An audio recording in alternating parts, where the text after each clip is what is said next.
예, 반갑습니다. 자, 오늘 여기 이제 많은 분들이 오셨는데 저희 회사에 대해서 여러분들이 이제 얘기를 들으셨습니다. 지금 주변에 소문이 어떻게 나고 있냐면은 정말 애터미처럼만 해라.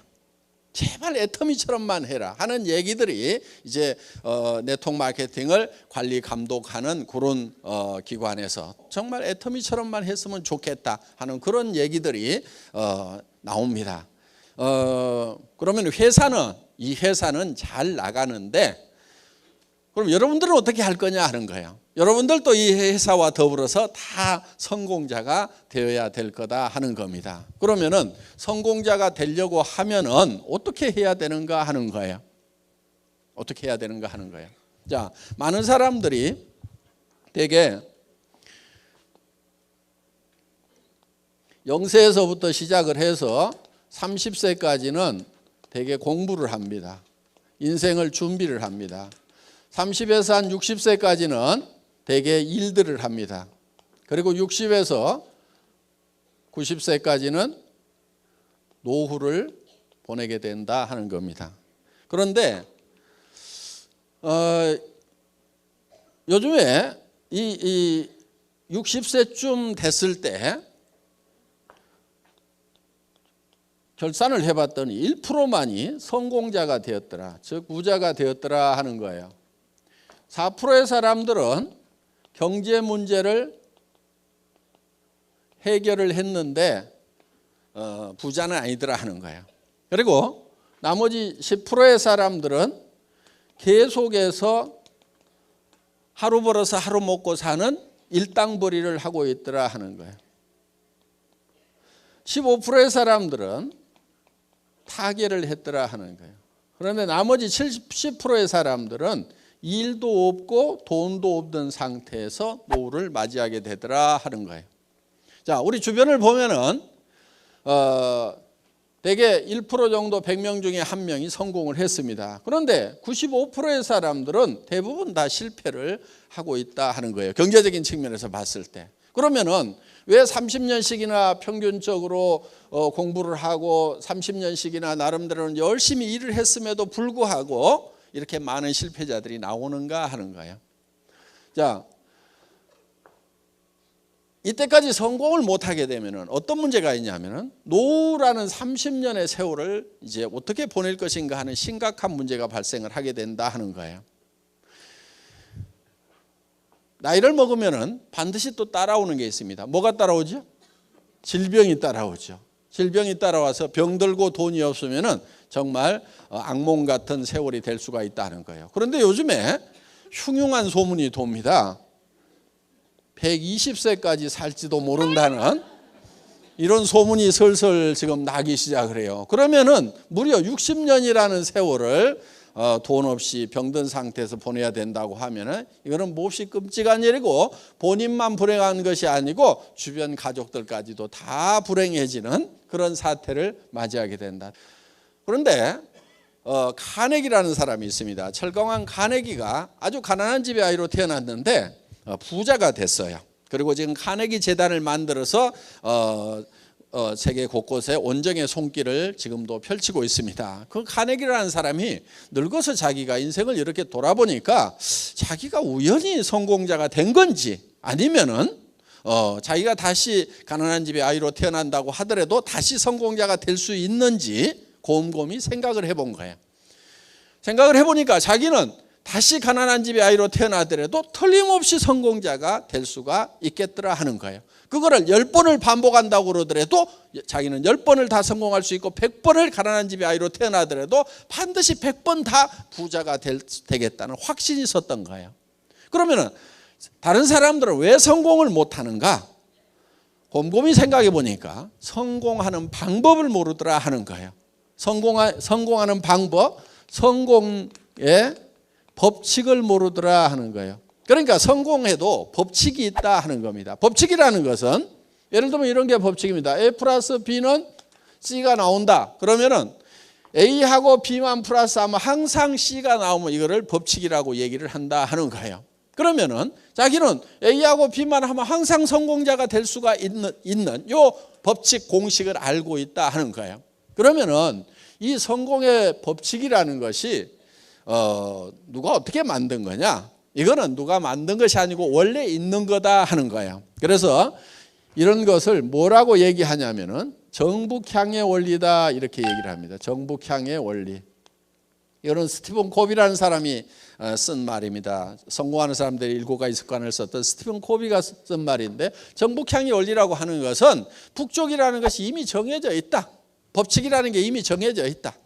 그리고 이런 것을 뭐라고 그러냐면 자연법칙이라고도 얘기를 합니다. 그러니까 이미 정해져 있다 이거예요. 해는 동쪽에서 서쪽으로 지고 물은 높은 곳에서 낮은 곳으로 흐르게 되어 있다 하는 거예요. 이런 걸 또 농장의 법칙이라고도 얘기를 합니다. 농장의 법칙.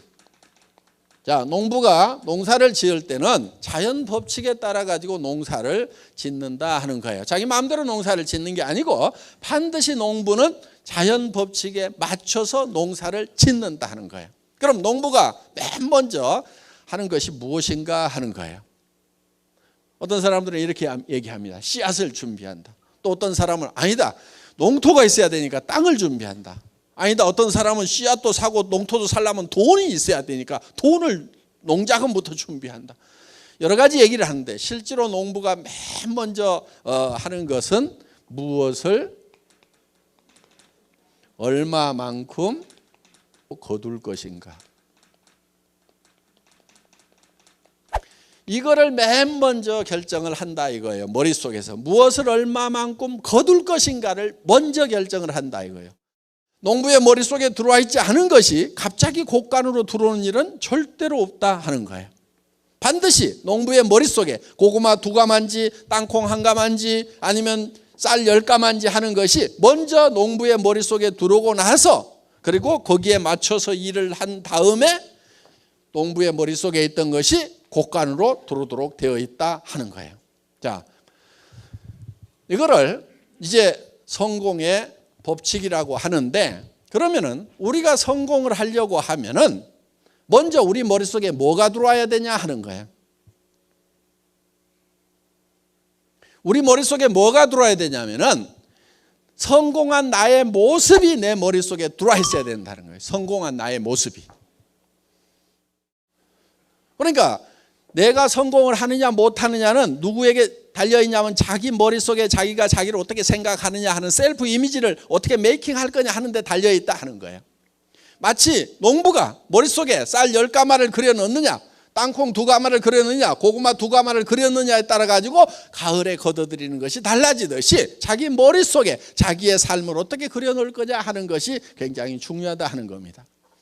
내 머릿속에다 성공한 모습을 그려놓지 않으면은 절대 튀어나오질 않아요. 그러니까 오늘 내 삶이 내 마음에 안 든다. 그러면은 틀림없이 3년이나 5년 전에 마음에 안 드는 자기 모습만 머릿속에 그리고 있었다 하는 겁니다. 아니면 아무것도 그리고 있지 않았든지. 지금 여러분들이 머릿속에 이거를 그려놓지 않으면은, 성공한 여러분의 모습을 그려놓지 않으면은 3년 지나고 5년 지난 후에도 지금하고 똑같은 모습일 수밖에 없다는 거예요. 그렇기 때문에 내 삶을 바꾸려고 하면은 내가 어떤 방향으로 어떻게 바뀌었으면 좋겠는가 하는 것을 명확하게 머릿속에 생생하게 그려 넣는 것이 필요하다 하는 겁니다. 그러면은 어떤 모습으로 어떻게 그려 놓을 것인가 하는 거예요.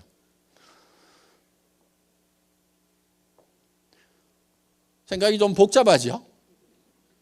복잡한 이유가 있습니다. 사람이 좀 복잡하게 만들어져서 복잡한 거예요. 사람이 어떻게 만들어져 있냐면요, 사람은 육이라는 게 있습니다. 몸이 있습니다. 그리고 영이라는 게 있어요. 영. 그 다음에 혼이라는 게 있습니다. 그 다음에 우리는 혼자 사는 게 아니고 주변 환경으로 둘러싸여 있습니다. 이 육이 요구하는 것, 영이 요구하는 것, 혼이 요구하는 것, 주변 환경이 요구하는 것이 각각 다릅니다. 이거를 우리는 다 만족시키고 살아야만 된다 하는 거예요. 이게 욕구라는 건데, 우리 육이 요구하는 것은 첫째는 건강하고 오래 사는 거예요. 그리고 건강하고 오래 사는데 찢어지게 가난하면은 만족스럽지가 못하죠. 그러면은 풍요롭게 사는 욕구를 가지고 있다는 거예요. 한마디로 얘기하면은 잘 살며 잘 살아야 되는 거예요. 우리의 영은 보통 영과 혼이 같은 걸로 영혼 이렇게 묶어서 생각을 하는데, 이거는 영과 혼은 분명히 구별이 됩니다. 스피릿, 소울 구별이 되는데, 그럼 영은 뭐고 혼은 뭐냐 하는 거예요. 이 영은 동물하고 사람하고를 구별짓는 가장 중요한 포인트가 될 수가 있어요. 동물은 혼은 있는데 영이 없어요. 영은 예를 들면은 시간에 관한 개념이라든가, 성경에 보면 영혼을 사모하는 마음을 주셨도다 하는 게 있어요. 그래서 이 시간에 관한 개념, 영혼을 사모하는 마음이 있다 하는 거예요. 그리고 이거는 양심에 관한 거예요. 양심. 이 양심은 동물에게는 없어요. 사람에게만 있어요. 이웃집 개가 이웃집 아저씨 다리를 물어버렸어. 그러더니 저녁에 가가지고 내가 좀 참을 걸 그러면서 후회하고 있는 개 보셨어요? 전혀 양심의 가책을 안 느낍니다. 그런데 사람은 아무리 약한 사람이라도 이 양심의 가책을 느끼게 돼 있어요. 물론 양심도 계속 무시하면은요, 양심이 무뎌지기는 해요. 그래서 성경에 보면 양심이 화인 맞았다, 불도장을 맞았다 이런 얘기는 있는데, 여러분들이 양심을 계속 닦으면은 양심이 계속 빛나면서 이 양심이라는 것이 모든 것을 분별하는 기준 역할을 하는 거예요. 그래서 우리는 양심에 따라서 살고 싶다. 그리고 우리는 창조주를 사랑하고 사랑받고 싶은 욕구를 가지고 있어요. 바로 사람이 영적인 요소를 가지고 있기 때문에 그렇다는 겁니다. 혼은 미지의 세계에 대해서 알고 싶은 지적 욕구가 바로 여기에 해당이 됩니다. 사람은 배우지 못하면 한이 맺히게 돼 있어요. 아무리 돈이 많아도 내가 무식하다, 배우지 못했다, 그러면 죽을 때 한이 맺히게 돼 있어요. 그리고 희노애락을 느끼는 것이 바로 이 혼의 부분입니다. 희노애락. 그러니까 희노애락을 느끼는데 평온한 감정을 가지고 살아가고 싶은 욕구를 우리는 반드시 가지고 있다 하는 거예요. 그래서 이 평안해야 되는 거예요, 마음이. 동물도 희노애락이 있습니다. 밥 주는 주인한테는 꼬리 살살살살 흔들어요. 무슨 뜻이에요? 기쁘다 하는 거예요. 기쁘다. 밥 먹을 때 건들면 노합니다. 예.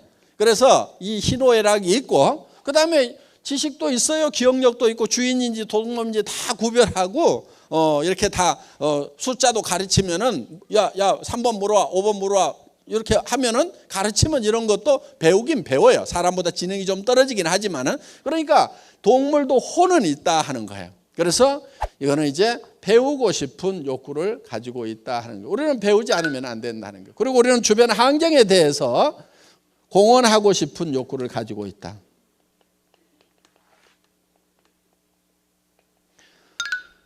자, 이 네 가지를 우리는 골고루 만족시키지 않으면은 우리가 한이 맺히게 돼 있어요. 자, 우리는 뭔가 사회를 위해서, 남을 위해서 유익한 일을 하고 싶은 욕구를 가지고 있어요. 그래서 죽을 때 나는 남을 위해서는 참 아무짝에도 쓸모가 없었던 사람이다. 나라를 위해서도 쓸모있던 사람이 아니고 가족들을 위해서도 또 친구를 위해서도 아무짝에도 쓸모없는 사람이었다. 그러면은 죽을 때 한이 맺힐 수가 있다는 거예요. 쓸모있는 사람이 되고 싶은, 그건 바로 공헌하고 싶은 욕구를 가지고 있다 하는 겁니다. 그래서 이 네 가지 요소가 골고루 만족되는 삶을 살아가는 자기의 모습을 머릿속에다 그려 놓아야 된다 하는 거예요.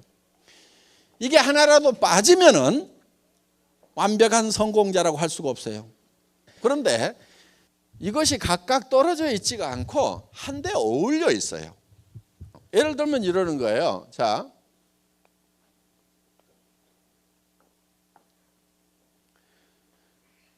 우리의 육이 있습니다. 육은 잘 살며, 영은 사랑하고, 그 다음에 혼은 배우고, 그 다음에 환경에 대해서는 공헌하는 삶. 그런데 우리가 잘 살아야 되는데 그냥 잘 산다고만 생각하면은 이게 별 의미가 없어요. 잘 살아서 뭐 할 건데 이렇게 되는 거예요. 그런데 우리가 잘 살아야 되는 이유는 사랑하는 사람이 있기 때문에 반드시 잘 살아야만 된다 하는 거예요. 내가 못 살게 되면은 내 사랑하는 사람들이 다 힘들고 다 어려움을 겪게 된다 하는 거예요. 자, 정말 자녀들이 어렵게 살아가면은 부모님들이 애달퍼합니다. 내가 죽더라도 너희 잘 되는 꼴을 보고 죽어야 될 건데 너희들 이렇게 어렵게 살아가는 걸 보니까 내가 눈을 감을 수가 없다는 것이 부모님들의 얘기입니다. 그리고 우리가 잘 살아야 되는 이유는 정말 사랑하는 자녀들이 있기 때문에 우리가 잘 살아야 되는 거예요. 지금 우리 세대 살아오신 분들 집 한 채 마련하느라고 정말 거의 평생을 다 소비하다시피 했습니다. 그런데 우리 자녀들 세대는 우리 세대보다도 더 힘든 세대라고 얘기를 합니다. 많은 경제학자들이 다음 세대가 전 세대보다 어려운 세대가 지금 시작이 됐다는 거예요. 지금 우리 시대에는 그래도 희망이라는 게 있었어요. 배우고 뭔가 공부를 하고 열심히 노력하면 잘 살 수 있다는 희망이라는 것이 있었다는 겁니다. 그런데 요즘 젊은이들 앞에는 공부를 할 만큼 하고 노력을 해도 대책이 안 서는 절망이라는 벽에 봉착해 있다 하는 겁니다. 그래서 우리 자녀들한테 우리 부모 세대가 희망이 되어줄 필요가 있어요. 그래서 우리는 정말 주기 위해서라도 부자가 되어야 된다는 거예요. 주는 기쁨을 맛보기 위해서. 그래서 자녀들 보고도 니네 집사라고 하지 말고 우리가 정말 집 한 채씩 사준다고 하면은 얼마나 보람이 있겠냐 하는 거예요. 그러니까 우리가 잘 살게 되면은 사랑하는 자녀들에게 집 한 채씩 사줄 수 있다 이거예요. 그러니까 잘 살아야 되겠어, 안 살아야 되겠어? 잘 살아야 되는 거예요. 잘 살아야 되는 거예요. 이 잘 살지 못하면은요, 이 사랑하는 것도 힘들어요. 저도 집사람을 워낙 좋아해 가지고 한 1년을 쫓아다녀 가지고 이제 결혼을 했어요. 그래서 잘 살았습니다. 그런 대로 잘 살았는데 저는 월급쟁이를 한 17년을 했어요. 그런데 월급쟁이가 노후 보장이 전혀 안 되죠. 그래서 이거 일하는 재미에 빠져 가지고 17년이라는 세월을 너무 많이 보냈다. 그래서 이제 나가서 내가 노후 대책을 세울 수 있는 뭔가 일을 해야 되겠다 하고 이제 나왔습니다. 나와서 이제 인터넷 백화점을 이제 차리게 됩니다. 차렸는데 문제는 뭐냐면은 아직 시대가 오질 않았어요. 그런데 백화점을 차렸어요. 수만 가지의 제품을 가지고 있는 그런 이제 초대형 백화점을 만들어 놨는데 문제는 뭐냐면 아직 아줌마 부대 손가락이 안 움직이는 거예요. 그러니까 쫄딱 망하고 그러는 가운데서 이제 굉장히 힘이 들어지다 보니까 이제 뭐 회사 망하면서 뭐 다 집도 주고 차도 주고 다 날려버리고 이제 정말 너무 어려워져 가지고 이제 월세 50만 원짜리 월세방에 가서 이렇게 살게 됐어요. 그러면서 제가 이제 몸이 아프기 때문에 일을 하면 안 된다고 그래서 집사람이 어디 가서 한 150만 원인가 이렇게 벌어와 가지고 50만 원 월세 주고 애들 이제 학비 주고 이렇게 근근히 먹고 사는 이제 이런 처지가 돼버린 거예요. 그래도 그렇게 사는데 이제 이 경제적으로 압박을 받다 보니까 부부간에도 말이 점점 이제 뜸해지기 시작을 하고 나중에는 말 한마디씩 나오면 이렇게 삐딱선을 타기 시작하고 자꾸 이렇게 갈등이 생기더라고요. 어느 날 제가 집에 들어갔는데 너무 추운 거예요. 그래서 여보 집 좀 가스 좀 팍팍 떼라고 그랬더니 누구는 추운 줄 모르는 줄 아세요? 이렇게 새침하게 얘기를 하더라고. 자기도 추운데 당신이 돈 못 벌어오니까 내가 불 안 떼지 뭐 추운 줄 몰라서 불 안 떼냐 이거야. 보통 가스를 10만 원어치 떼면은 좀 추워요. 거기서 5만 원어치만 더 떼면은 조그만한 집이니까 좀 따뜻해. 한 달에 5만 원씩 아끼려고 추운 집에 산 거예요. 그럼 겨울에 5개월 난방하죠? 그럼 1년에 얼마 아껴요? 25만 원. 3년 동안 아꼈으니까 얼마 아꼈게요? 75만 원. 그 75만 원 때문에 3년을 떤 걸 생각하면은 지금도 억울해 죽겠어. 돈은요, 없을 때는 절대 아끼면 안 돼. 있는 대로 다 써야 되는 거예요. 있는 대로 다 써봐야 몇 푼 되지가 않으니까. 돈이 좀 있을 때는 아껴야 돼. 그때는 아끼면 돈이 모아지거든. 돈에 대해서요, 오해들을 많이 하고 있어요. 오해하지 마세요. 학교에서 배운 것 중에도 좀 틀리게 가르친 게 있어요. 예를 들면은 수입과 지출이 있으면은 수입에 맞춰서 지출을 해야 된다, 이렇게 배웠잖아요. 그렇죠? 예, 이거는 나라 경제를 생각할 때 이렇게 해야 되는 거고, 개인 경제로 봤을 때는요, 수입에 맞춰 갖고 지출하고 있는 사람치고 부자가 없어요. 그러니까 가계부 쓰는 사람들 있죠? 수입에 맞춰서 지출한다고. 가계부 쓰는 사람치고 부자를 못 봤어 내가. 여러분 제발 가계부 좀 쓰지 마세요. 부자들은 가계부 안 써. 가난뱅이들만 쓰고 있어. 그래갖고 부자 되느냐? 안 돼. 평생 가계부 써. 또 그거를 또 검사하고 있는 쪼잔한 남편들도 있어. 그 찌질이야, 찌질이. 지금 참 많이 벌어다 주면 왜 이걸 쓰고 있냐고. 조금 벌어다 주면서 그걸 아등바등 쓰고 있는데 제대로 썼는가 안 썼는가 검사하고 있는 그런 찌질이. 아이고, 네. 이렇게 하지 말고요, 부자가 되려면 어떻게 하냐면은 수입 잊어버려. 지출부터 결정을 해. 지출. 내가 어떻게 소비를 하면서 살 건지, 내가 돈을 어떻게 쓰면서 살 건지, 이 지출을 결정을 해보면요, 이게 제법 많아요. 이게 여러분 보통 3천만 원에서요 5천만 원 정도가 매월 있어야만이 부자가 돼요. 이 정도를 지출하지 않으면은 이게 별 부자가 아니에요. 그런데 무슨 3천만 원에서 5천만 원씩이나, 난 300에서 500도 못 벌어봤는데 3천에서 5천이 필요하냐고 그러는데, 3천에서 5천이 있어야 부자가 된다 하는 거예요. 300에서 500 벌어갖고는요 노후대책도 안 서고 아무것도 안 돼. 그 찌질이로 사는 거예요. 그런데 많은 사람들이 300에서 700만 벌었으면 소원이 없겠다. 그래서 좋은 대학 가가지고 열심히 박터지게 대기업에 가가지고 결국 버는 게 얼마 버냐? 300에서 700 벌고 있고, 이웃집 애가 300에서 700 버는 일자리 찾았다고 그러면 아이고 걔는 그게 엄친아요. 내 새끼는 왜 이 모양이야 그러면서 쥐어박잖아. 그런데 300에서 700 벌고 있는 애 별 볼 일 없어요. 노후대책 안 써요. 걔 3천에서 5천은 벌어야 돼요. 매달. 그리고 돈이라는 것은요 평생 버는 게 아니에요. 갈수록 돈 벌 수 있는 기회라는 게 줄어들어요.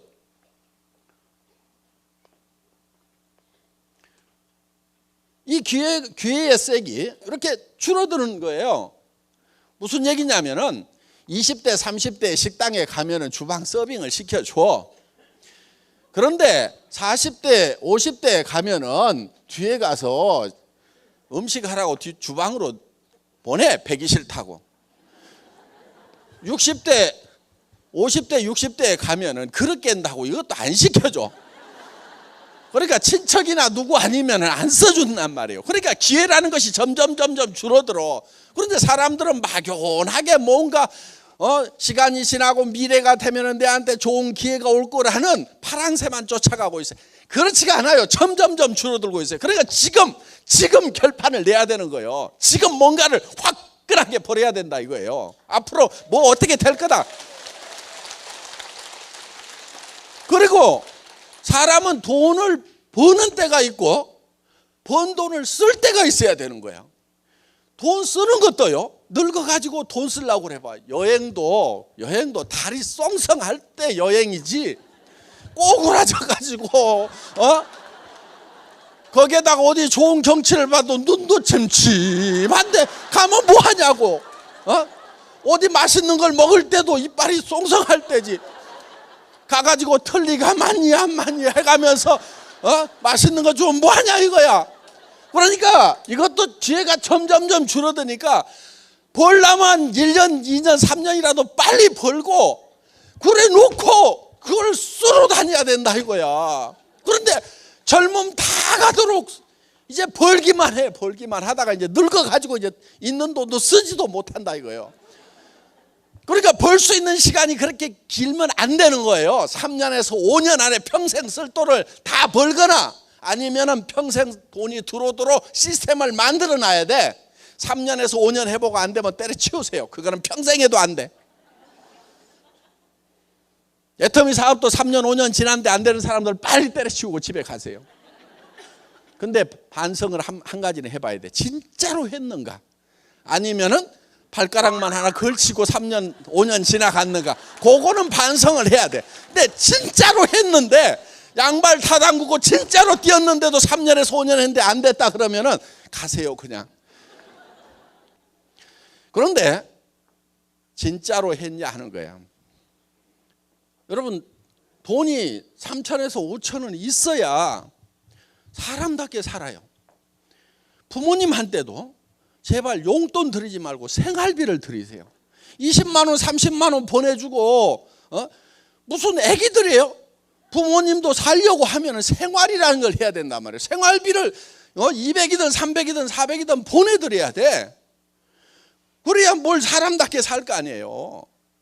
그리고 노인네들 치료비 더 많이 들어가요.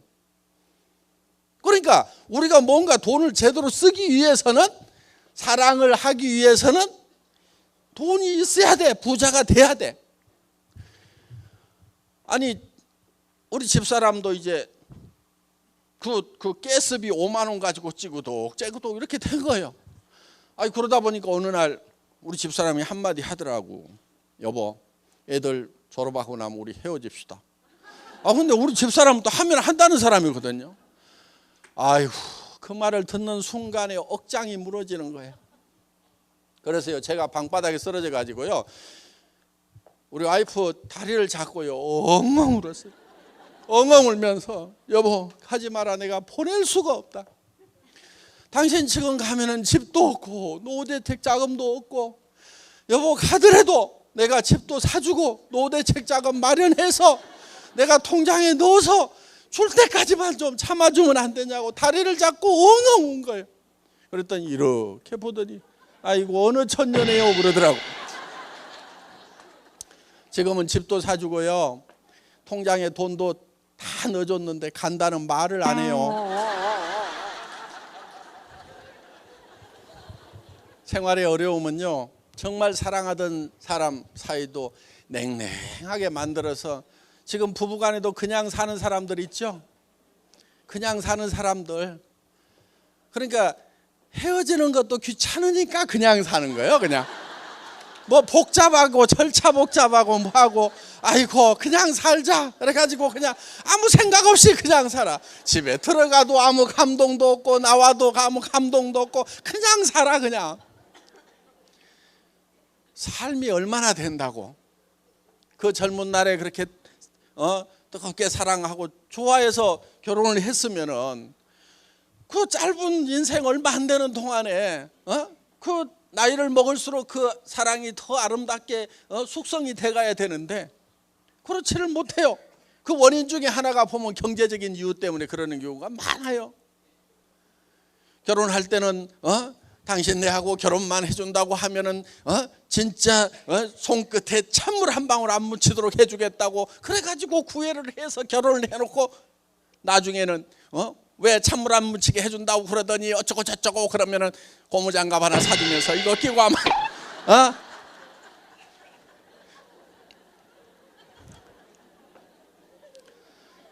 그러니까 사랑도 제대로 하려고 하면은 잘 살아야 된다는 거예요. 그래서 이게 다 이렇게 하나로 연결이 되어 있고 엉켜 있는 거예요. 우리는 벌어서요, 남 주려고 사실은 버는 거예요. 스스로 돈을 쓰는 것보다도요, 우리는 남한테 주었을 때 정말 행복하고 기쁨이 있어요. 지금까지 뭐 남줄 돈이 없어가지고 뭐 그런 거 한 번도 못 느껴보신 분들 앞으로 기대를 하십시오. 남줄 때 기쁨이 굉장합니다. 그래서 성경에도 받는 자보다 주는 자가 복이 있도다 그랬어요. 그것이 진실이라는 것을, 진리라는 것을 줘보면 알아요. 그래서 우리는 가까운 데서부터 점점 넓혀서 줘야 돼요. 그리고 남을 도울 때 내가 부자가 다 된 다음에 여유 있으면 남에게 주겠다, 그러는 사람 치고 부자 된 다음에 돕는 사람이 거의 없어요. 언제부터 도와야 되냐면은 내가 어려울 때 나보다 더 어려운 사람을 도우면서 살아가야 된다 하는 거예요. 그러면은 나중에 부자가 됐을 때도 또 어려운 사람들을 도울 수가 있어요. 저희 회사에서도 주변에 이렇게 돕는 일들을 해왔어요, 사회적으로. 그래서 맨 처음에 회사가 어려울 때는 이웃의 학교에, 가장 가까운 학교에 애들 좀 불러가지고 한 달에 20만 원, 40만 원 주는 일부터 시작을 했어요. 할머니하고 둘이 사는 애가 있어. 그런데 그 할머니가 받는 보조금하고 뭐 이런 거 조금 받아가지고 사는데 그 20만 원도 그 집에는 큰 도움이 되더라고. 그래서 이제 이웃에 이렇게 도와주고 그러면서 조금씩 금액도 넓혀 나가고, 어떻든 우리는 이제 주변에 이렇게 좀 도와야 될 일들이 많이 있습니다. 물론 애터미 사업 자체가 지금 어려운 사람들을 돕는 가장 좋은 방법이에요. 서민들에게는 싼 생필품을 공급을 해서, 질 좋고 싼 생필품을 공급을 해서 이 가게 이 지출을 줄일 수 있도록, 생활비를 아낄 수 있도록 해주는, 그것이 1차적인 공헌입니다. 그리고 또 이 돈 벌만한 직장이 없는 분들에게 일자리를 마련해줘서 정말 이렇게 할 수 있도록 해주는 것. 그러면서 또 우리는 수당이 또 서민들에게 다 풀려나갑니다. 그래서 우리가 만드는 제품들은 그 원료를 만들라고 농사짓는 농부들에게도 돈이 나가게 되고, 그리고 이 돈은 서민들에게 뿌려지기 때문에 그것이 이제 승수 효과에 의해서 최소한 5배 정도 더 이제 경제적인 파급 효과가 생깁니다.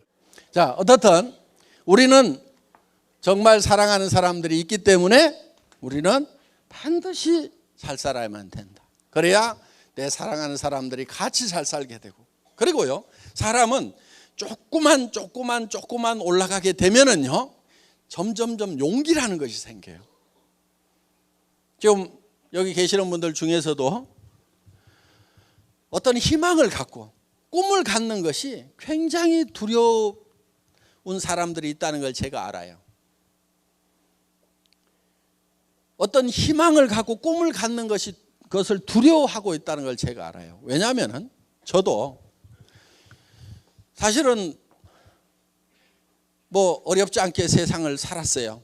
그때는 못 사는 사람들 좀 무시했습니다. 솔직하게 얘기해서. 아이고, 요즘 세상에 정신머리가 틀려먹었으니까 못 살지, 게을러 빠졌으니까 못 살지, 그러면서 못 사는 사람들을 좀 무시를 했어요. 그런데 제가 깊은 병에 들고 사업체는 다 망해가고 돈은 다 뺏기고 도리어 이제 빚쟁이까지 집에 쫓아오면서 몸이 아파갖고 더 일을 못하는 상황이 되다 보니까 사람이라는 게 이렇게 앞뒤가 콱 막히는 기가 막힌 상황도 있구나. 무조건 이게 못 사는 사람들을 무시하기만 해서는 안 되겠구나 하는 그런 생각을 하게 됐어요. 그런데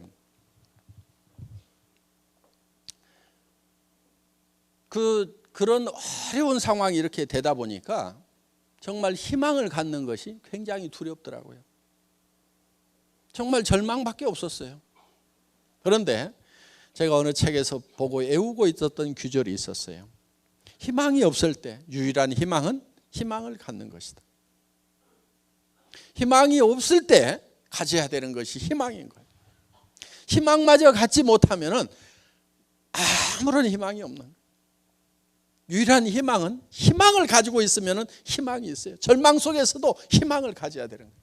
그런데 제가 봤을 때는요, 그 희망의 불빛이 아주 조그맣게 보이는 거예요. 정말 캄캄한 동굴 속에 갇혀 있는 듯한, 몸은 병들고 가진 것은 아무것도 없고 더 이상 이제 목숨이 얼마를 부지할지를 모르는 그런 상황에서, 그런데도 저는 그 희망의 불빛을 향해서 가야만 했어요. 왜? 사랑하는 사람들이 있기 때문에.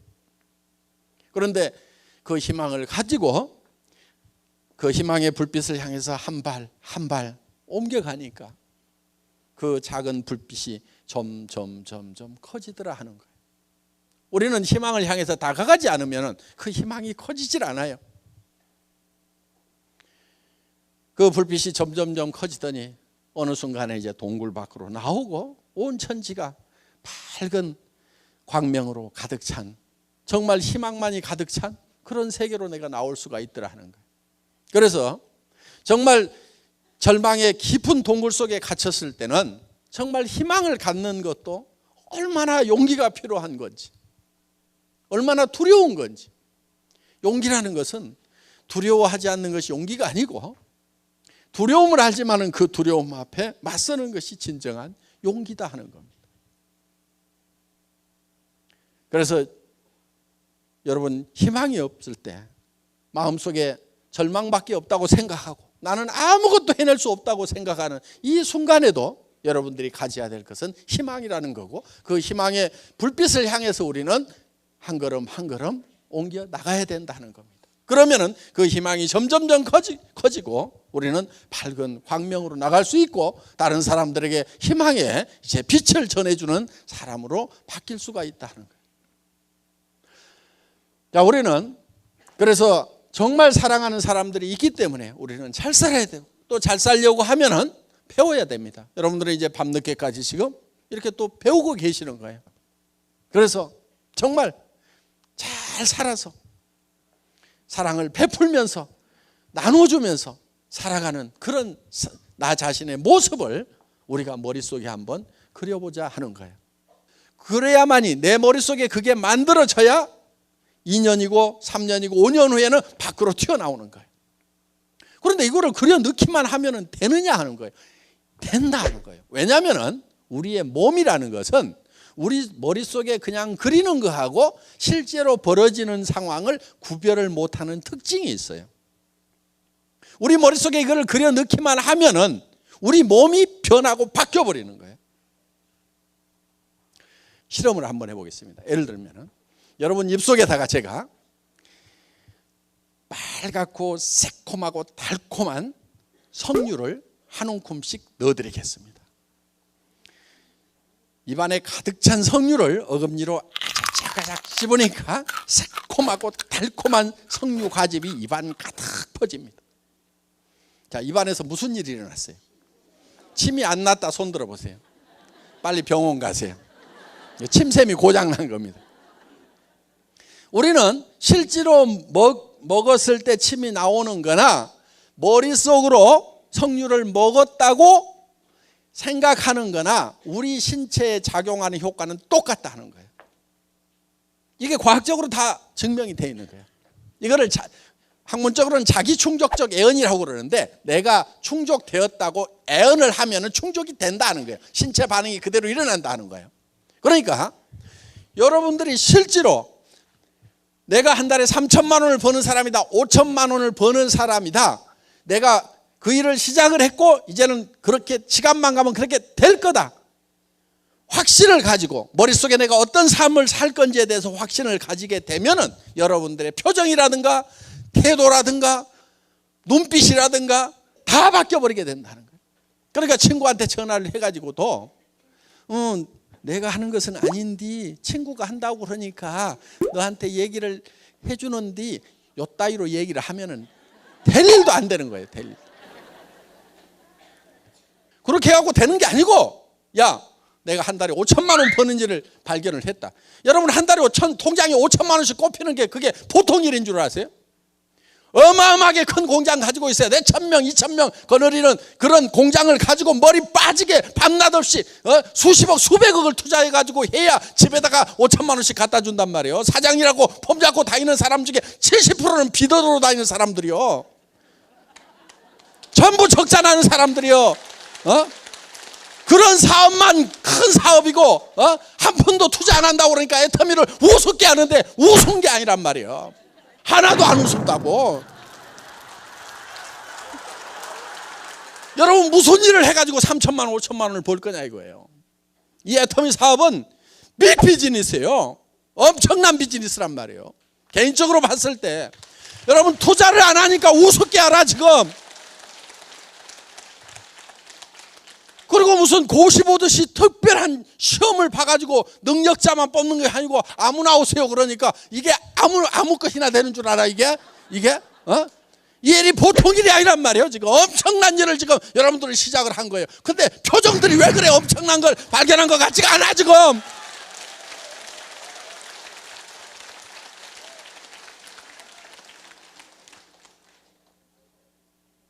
이 일은 대단한 일인 거예요. 그럼 친구한테 전화를 할 때도 야 빨리 와라. 뭔데 그러면 와가지고 들어 탁 이렇게 끊을 정도로 그 정도는 돼야 될 거란 말이에요 이게. 빨리 와봐. 너한테 먼저 얘기해 줄까 다른 친구한테 먼저 얘기해 줄까. 기가 막힌 일인데 그래도 내가 너를 아끼니까 빨리 와 빨리 와. 시간 지체하지 말아라. 이 정도는 파워 있게 나가야 된단 말이에요. 근데 뭐 회원가입 하나만 해줘. 뭐 이게 무슨 뭘 꼭 부담을 주는 것도 아니고 하라는 것도 아니고 그냥 하나만 써줘. 이따위로 얘기하지 말란 말이에요. 이게 엄청난 일인데 너 지금 안 하면은 너 저 밑으로 갈래? 너 위에 있을래? 너 한 단계가 너 얼마나 차이 나는 줄 알아? 하면서 그 소리를 빵빵 쳐가면서 해야 될 일이란 말이에요. 그게 여러분들이 진짜 3천만 원을 벌고 5천만 원을 버는 일이라고 믿으면은 그게 소리가 나오는 거예요. 그게 저는요 이 회사 시작하면서요 첫 세미나에 17명 모아놨어. 그 첫 세미나에서 제가 5시간 6시간 동안을 여러분들 크라운 마스터가 되면은 에쿠스를 한 대 주겠습니다. 그리고 돈을 3억을 주겠습니다. 그렇게 얘기를 했어요. 그리고 임페리얼 마스터 최고 직급에 가게 되면은 현금을 축하금으로 10억을 주겠다. 그리고 매달 5천만 원씩을 들고 에쿠스 리무진을 새로 또 한 대 주겠다. 오피스텔 50평짜리를 임대해가지고 회사에서 임대료 물고 그냥 쓰도록 해주겠다. 바닥에는 카페트 쫙 깔아주겠다. 발목까지 빠지는 카페트. 그거를 발표를 했어요. 그런데 그때 내가 타고 간 차는 280만 원짜리 중고 카니발이요. 280만 원짜리 중고 카니발을 타고 가가지고 에쿠스를 주겠다. 아마 똑똑한 사람이 있었으면은 니나 잘해라 니나 그랬을 거야. 그런데 거기 모인 사람들이 하도 큰 소리를 치니까 정신이 나가가지고 지금까지 따라와서 지금 성공을 한 거예요. 제정신이 아니어야 돼. 성공은 제정신으로 하는 게 아니에요 여러분. 미쳐야 돼. 미쳐야만 목표에 미칠 수가 있어요. 그래서 여러분들 오늘 저녁에 내가 정말 어떤 인생을 살 건지 정말 여러분들이 살고 싶은 한 편의 영화를 지금 만들겠다 하는 거예요. 그게 누구누구의 인생 시나리오 요거를 쓰는 거예요. 양식을 나눠드리는데 다 씁니다. 쉬워요. 자, 그 양식을 보면은 이런 수레바퀴 같은 게 있어요. 자, 우리가 요 4가지 요소를 반드시 여기다가 한 번은 들어가게 해야 되는 거예요. 그래야 균형 잡힌 삶이 되겠죠? 자, 6 그러면은 잘 살아야 된다. 잘 산다고 하는 것은 경제적으로 풍요로워야 되겠죠. 그러면은 여기 주택 문제 대개는 해결이 잘 안 돼 있습니다. 그 다음에 건강 장수를 해야 되니까. 그 다음에 또 뭐 자동차 요즘 필수품이죠. 사랑하고 효도 배우고 자녀 교육 여행도 좀 풍요로운 삶을 살기 위해서는 여행도 좀 해야 되겠다. 그럼 이런 항목들은 자기가 결정을 하세요 되게. 자, 그런데 내가 여기다가 이제 점수를 매겨보는 거예요. 주택이 내가 생각하고 있는 주택이 있을 거예요. 예를 들면은 70평은 돼야 되겠다. 아니면 50평은 돼야 되겠다. 그런데 지금 30평에 산다. 그러면은 자 40점. 건강은 뭐 타고 나서 그런 대로 뭐 70점. 자동차는 영 마음에 안 들어. 예를 들면 지금 최소한 에쿠스는 타야 되는데 지금 타고 다니는 게 소나타 9형 타고 다니고 있어. 영 마음에 안 들어. 효도 그냥 마음으로만 했어. 자녀 지네가 알아서 좀 어떻게 해줬어. 봉사는 거의 못했어. 현금도 거의 여행은 뭐 어떻게 뭐 신혼여행은 갔다 왔으니까 뭐 이렇게 해서 이거를 이렇게 연결을 해보세요. 이걸 연결을 이렇게 하면은 요게 자기 인생 수레바퀴예요. 이게 찌그러지고 적으면은 잘 안 굴러가는 인생을 살고 있는 거예요. 그러면 이게 10점 만점이 되려고 하면은 이 10점 만점을 연결하면 이렇게 고단한 수레바퀴가 잘 굴러가는 수레바퀴가 되는데 내가 10점 만점이 되려고 하면은 어떻게 하면 되는지를 이 네모칸에다가 써주라 하는 거예요. 여기다가 자 이렇게 쓰는데 예를 들면은 쓸 때 구체적으로 쓰라 이게요. 구체적으로. 내가 살고 싶은 집 어디 살고 싶으냐니까 좋은 집이요. 이런 분들이 있어. 그럼 집 사러 가가지고 부동산에서 무슨 집 보러 오셨어요? 그랬더니 좋은 집이요. 이 사람 집 살 사람이에요? 안 살 사람이에요? 살 사람 아니에요. 내가 살고 싶은 집이 단독주택인지 아파트인지 연립주택인지 방은 몇 개인지 화장실은 몇 개인지 가격은 얼마에서 얼마 사이인지 몇 평인지 이게 딱 나와 있어야 된단 말이에요. 그럼 여기다가 그걸 적으라 이거예요. 그래서 구체적으로 적으라 이거예요. 그 다음에 가격을 적으라 이거예요. 가격을. 그게 얼마짜리인지. 무슨 차 타고 싶으냐고 그러니까 페라리요. 그러는데 페라리가 얼마인지도 몰라. 7천만 원인지 6천만 원인지 3억은 줘야 돼요. 그러니까 페라리 그러면 가격이라도 알고 타겠다고 해야 된다 하는 거예요. 그 다음에 세 번째가 기한을 적으라 이게 기한. 언제까지 하겠다. 그러니까 내가 70평짜리 집을 언제까지 사겠다고 적어야지 그냥 세월을 가거나 말거나 그러다 죽어버리면 그게 그냥 물거품이 돼버린다는 거예요. 그러니까 내가 3년, 5년, 7년 안에는 내가 반드시 사겠다. 기한을 정해야 되는 기한을. 요 세 가지를 꼭 유념을 하시라 하는 거예요. 자, 우리는 정말 균형 잡힌 삶을 살기 위해서 이 인생 시나리오를 작성을 하는 겁니다. 자, 예를 좀 보여주세요. 선배들 중에 이렇게 작성한 사람들이 있습니다. 그래서 예를 들면 지금은 17평 임대 아파트에 살고 있지만 3년 뒤에는 상도동 사거리에 있는 42평 방 4개 욕실 2개 있는 4억 3천만 원짜리 동양 빌라 5층으로 이사한다. 이렇게 구체적으로 나왔죠. 예, 정말 이런 삶을 살아가는 내 모습이 내 머릿속에 들어가게 되면은 내 행동이 바뀌고 표정이 바뀌고 말이 바뀌고 다 바뀌게 돼 있어요. 그래서 이거를 실행할 수 있는 힘이 나오게 되어 있다 하는 겁니다. 그러니까 우리는 어디에 있어야 되냐면은 내가 살고 싶은 삶이라는 영화를 내 머릿속에서 만들고 그 영화 속에 살고 있어야 돼요. 언제까지? 그 영화가 현실이 될 때까지 우리는 계속 그 영화 속에 있어야 된다는 거예요. 비전 속에 영화 속에 계속 살다 보면 이 현실이 끌어 올라가게 되어 있다 하는 겁니다. 여러분 이거를 믿어야 되는 거예요.